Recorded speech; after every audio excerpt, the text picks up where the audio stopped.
जसं तुम्ही जसं प्रश्न विचारला की उमेदवारी मिळेल, मी देखील ह्याच अंधारात होतो की मला उमेदवारी मिळायलाच पाहिजे.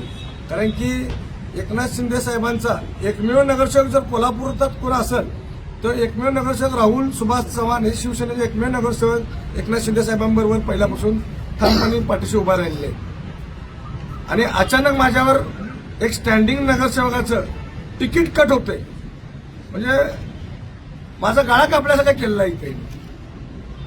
मला एवढंच म्हणायचं आहे पत्रकार बंधूंच्या माध्यमातून ही माझी बातमी, हे माझ्यावर जे अन्याय झालेला आहे हे आमचे डेप्युटी सीएम एकनाथ शिंदे साहेबांपर्यंत पोहोचणं गरजेचं आहे.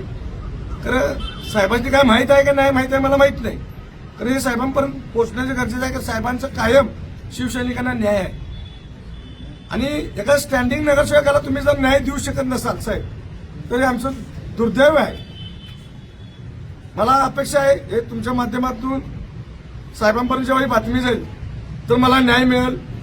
उद्या मी फॉर्म भरत आहे आणि विजय खेचून आणि ताकद आमच्यात आहे, कारण मी एक शिवसैनिक आहे.